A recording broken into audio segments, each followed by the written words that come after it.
Toute la salle de bal devint silencieuse. Non pas parce que la musique s'était arrêtée, ni parce que quelqu'un était tombé, mais parce que quelqu'un venait de faire l'impossible. Au centre de la grande salle, sous les lustres de cristal scintillant, Miss Victoria, la fiancée glamour du milliardaire, pointa brusquement son doigt vers un serveur tremblant, prête à le renvoyer comme elle le faisait toujours. Tout le monde se figea. Les traiteurs, les serveurs, les agents de sécurité à l'entrée. Même la coordinatrice de l'événement s'arrêta un instant. Tous savaient ce qui allait arriver. Victoria détruisait toujours la vie de quelqu'un lorsqu'elle était contrariée. Et ce soir-là, elle était très contrariée.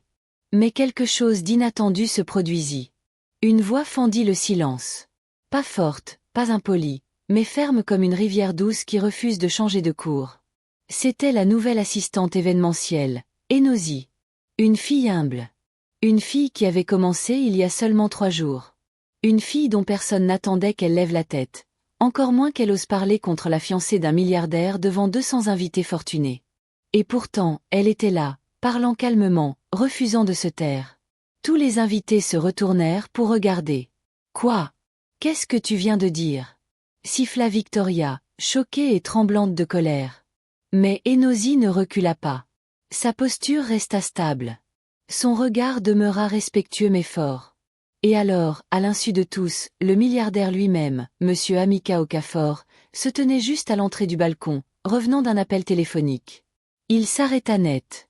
Il sentit la tension, tourna lentement la tête et vit la scène, sa fiancée en train d'humilier un employé et une jeune femme debout devant elle. Amika ne bougea pas, ne parla pas. Il observa simplement. Son cœur battait plus vite car quelque chose en lui commençait enfin à tout remettre en question. Puis les mots suivants, criés par Victoria, secouèrent tout l'événement. « Tu es renvoyé. Fais tes valises immédiatement. » Mais la voix d'Enosi ne trembla pas. « Madame, s'il vous plaît, laissez-moi expliquer ce qui s'est réellement passé cet instant. » Ce seul instant allait tout changer. Un fort soupir de stupeur parcourut la salle car quelque chose d'encore plus choquant se produisit. Victoria tenta de partir, mais le serveur qu'elle s'apprêtait à renvoyer tomba soudain à genoux. Sa voix se brisa. « S'il vous plaît, madame, ne faites pas ça. Ma fille est à l'hôpital. J'ai besoin de ce travail. » Ses larmes coulaient librement.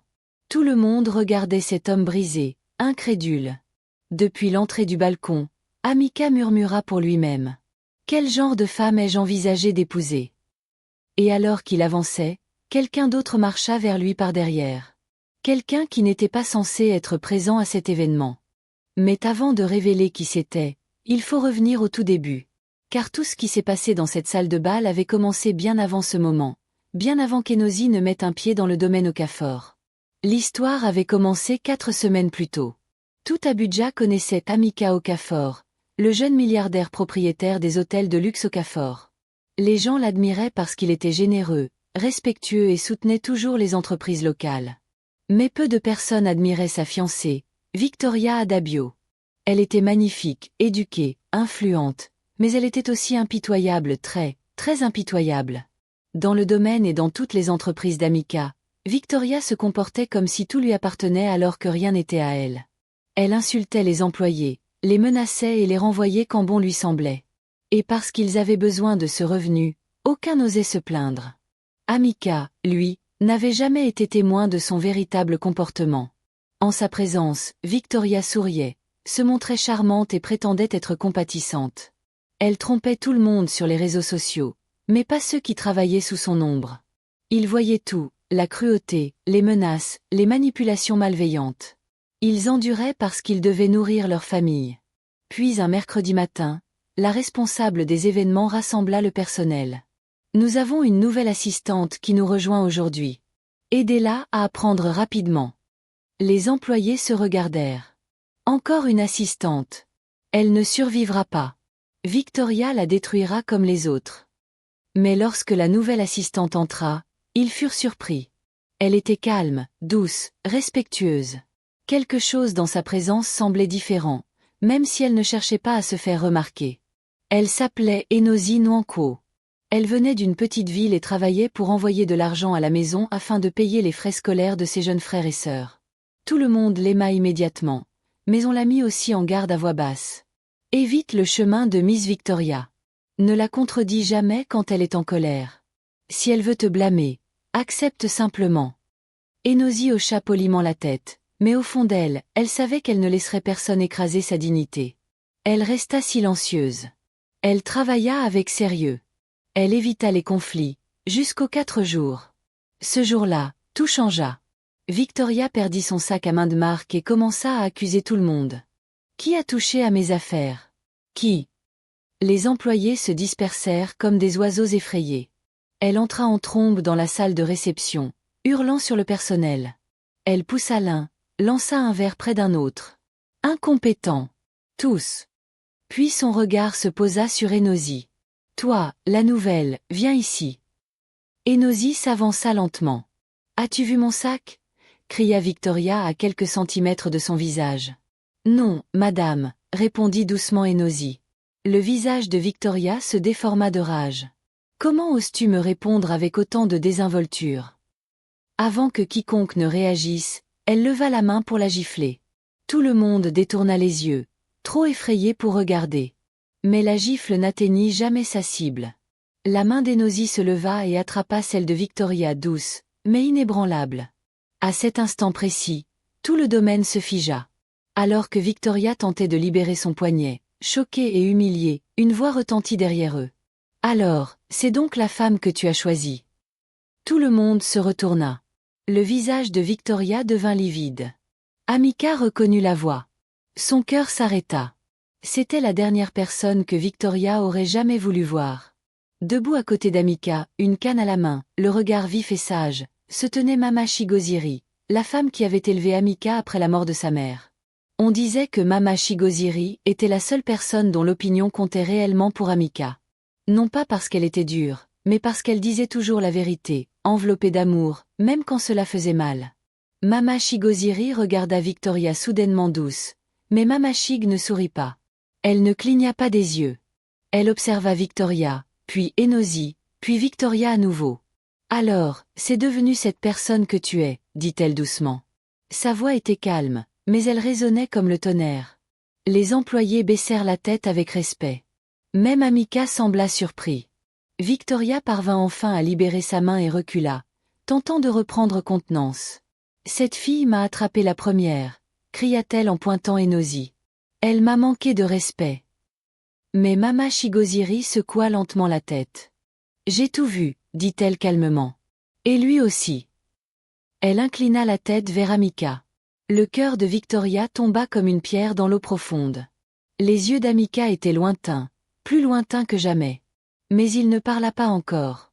Il resta simplement là, observant la femme qu'il pensait épouser, la femme qu'il croyait connaître. « Tu m'as dit que tu respectais les gens », dit Mama Shigoziri. « Tu m'as dit que tu étais prête à être une épouse. » Victoria avala difficilement sa salive. « Je le suis », répondit-elle rapidement. « Mama, vous savez que je m'améliore. » Mais Mama Shigoziri leva une main ridée pour la faire taire. « T'améliorer en frappant des employés, en insultant tout le monde, en t'humiliant devant ton futur mari. » Les employés baissèrent à nouveau les yeux.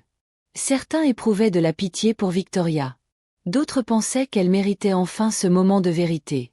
Enosi se recula discrètement, les mains jointes, le regard respectueux. Elle ne voulait pas de drame, elle voulait seulement de la justice. Mais Victoria n'en avait pas fini. Elle pointa encore du doigt. « Cette fille m'a manqué de respect. Pourquoi tout le monde la défend? Ce n'est qu'une simple assistante. » Ces mots firent changer l'atmosphère. Lentement, Amika leva les yeux. Sa voix était douce mais lourde de sens. Personne dans ce domaine n'est juste quoi que ce soit. Victoria le regarda, stupéfaite, mais il continua. Chacun ici a une famille, chacun ici a des rêves. Chacun ici travaille honnêtement et chacun mérite le respect.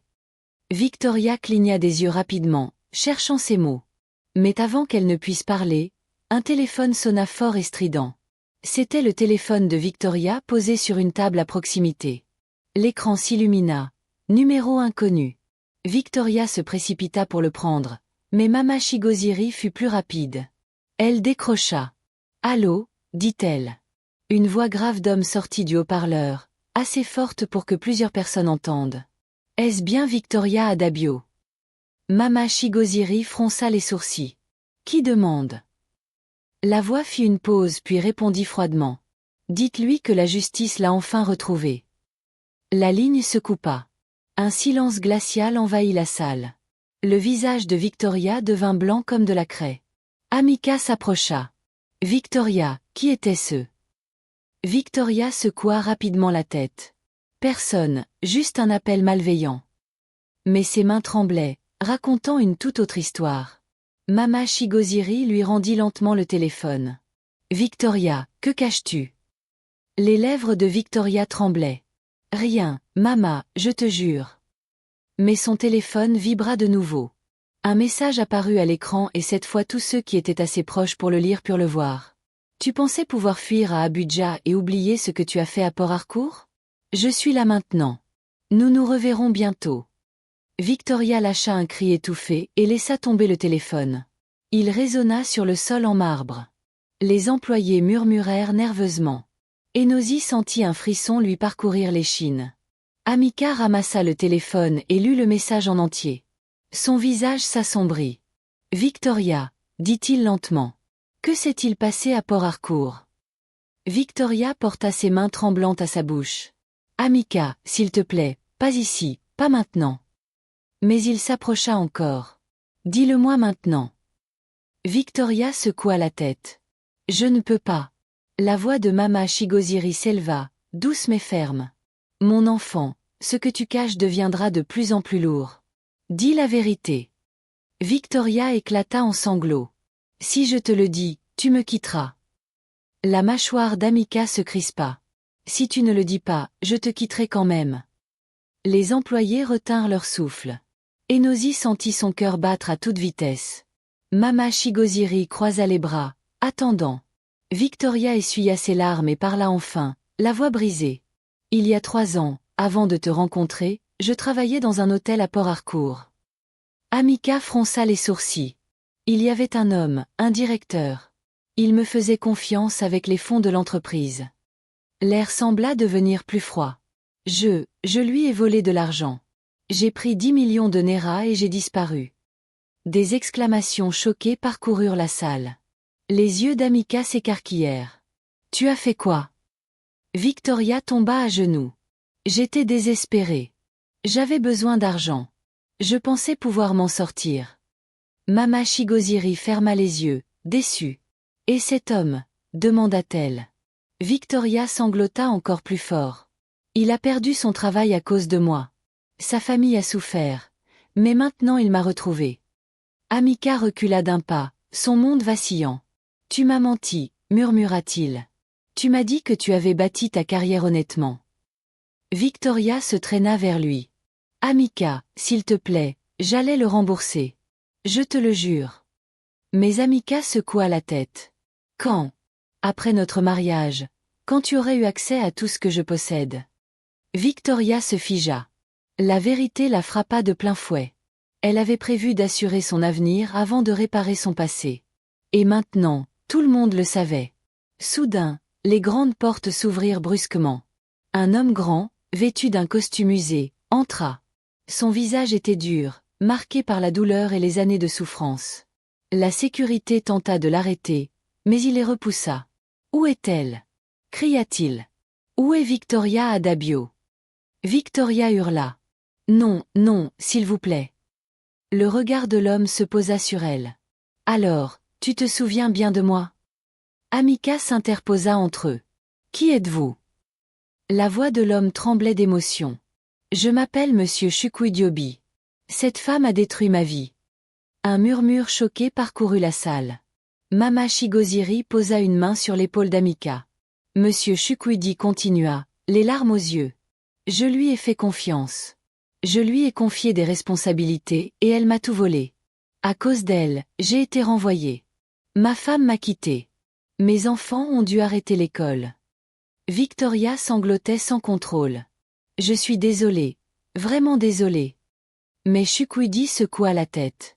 Les excuses ne rendent pas 3 années de souffrance. Amika regarda Victoria, puis Chukwudi. Sa voix était calme mais lourde. Combien vous a-t-elle pris? La voix de Chukwudi se brisa. 10 millions de Naira. Amika hocha lentement la tête. Puis il se tourna vers Victoria. As-tu tout dépensé? Victoria secoua la tête. Non, il m'en reste encore. Combien? Elle murmura. 4 millions. La salle retint son souffle. Amika inspira profondément puis dit quelque chose qui choqua tout le monde. Je rembourserai la totalité. Victoria leva brusquement la tête. Quoi? Mais Amika leva la main pour l'arrêter. Pas pour toi. Pour lui, parce qu'il mérite justice. Les yeux de Chukwudi se remplirent de larmes fraîches. Monsieur, je ne sais pas quoi dire. Amika posa une main sur son épaule. Tu n'as rien à dire. Prends l'argent et reconstruis ta vie. Chukwudi s'effondra en pleurs. Les employés essuyèrent leurs larmes. Enosi sentit ses propres yeux s'humidifier. Puis Amika se tourna vers Victoria. Sa voix ne laissait aucune place au doute. Victoria, je mets fin à nos fiançailles. Un cri déchirant sortit de la bouche de Victoria. Non, Amika, s'il te plaît. Amika secoua la tête. Tu m'as menti. Tu as détruit la vie d'un homme innocent. Tu as traité mes employés comme des déchets.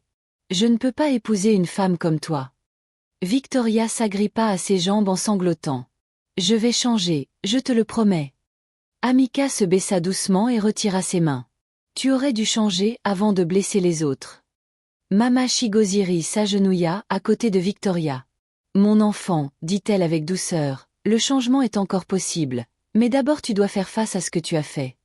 Victoria hocha la tête à travers ses larmes. Je comprends. Amika appela immédiatement son avocat. En moins d'une heure, Victoria signa des documents acceptant de rembourser les 6 millions de Naira restants par versement. Monsieur Chukwudi remercia Amika à plusieurs reprises, sa dignité enfin restaurée. Alors que Victoria était escortée hors du domaine, elle se retourna une dernière fois vers Amika. Je t'ai vraiment aimé, murmura-t-elle, la voix brisée. Amika la regarda tristement. J'aurais aimé que tu montres cet amour par l'honnêteté, pas par la tromperie. Les portes se refermèrent derrière elle. Un lourd silence remplit la salle de bal. Mama Shigoziri soupira profondément. Tu as fait ce qu'il fallait, mon fils. Amika esquissa un sourire fatigué. Je n'ai fait que ce qui était juste. Son regard se posa alors sur Enosi. La jeune fille qui, sans le savoir, avait déclenché toute cette vérité. Celle qui était restée debout quand tous les autres tremblaient de peur. Celle qui avait arrêté une main levée non pour se battre, mais pour stopper la cruauté. Il s'approcha d'elle. Enosi, dit-il doucement. Elle leva les yeux, surprise. Tu as tout changé aujourd'hui. Enosi secoua la tête. Non, monsieur. J'ai seulement fait ce qui me semblait juste. Amika sourit chaleureusement. C'est précisément pour cela que tu as fait la différence. Les employés acquiescèrent. Certains applaudirent même doucement. Pour la première fois depuis longtemps, le domaine semblait paisible. Il y avait du soulagement, il y avait de la justice, il y avait de l'espoir.